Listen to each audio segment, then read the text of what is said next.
Nazdar. Taká si krásna. Krásne šťavky.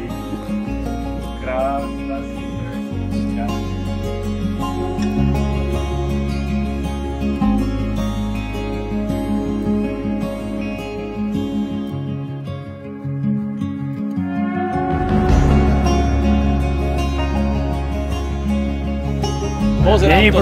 Pozerám to strešne, ktorý v okienku si ty chodil donútra. Daj.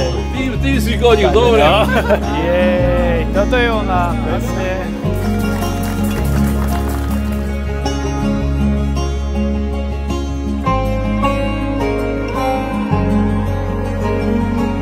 Šťastný krok Kuzováš! Vy najlepšie viete sami povedať, koľko času ste jeden druhému venovali práve na to, aby ste sa spoznávali až do také miery, že ste jeden druhému povedali: chcem byť s tebou do konca svojho života, chcem kráčať vedľa teba, chcem byť tvojim manželom, chcem byť tvojou manželkou. Podporujte sa, prejavujte si dobro, prejavujte si lásku. A keď treba, prejavujte si lásku aj v podobe odpustenia. Možno niekedy slovom sa zraníte, ale vždy večer pri modlitbe, keď budete líhať, vždy si jeden druhému povedzte: prepáč, odpusť, že som toto alebo toto urobil, vyslovil.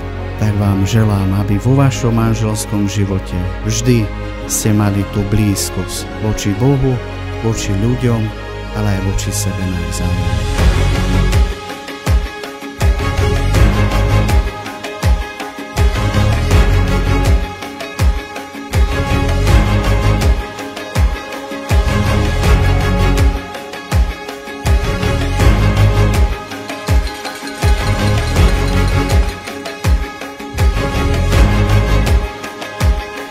Tak svadobná manka, čo na to povieš?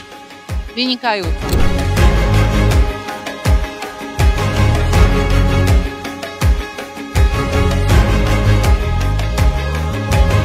To chrápe. Spolu. Teba čo chceš? Vienok sňať alebo hlávku sňať? Za slobodou je ťažko, ale vienok sňať.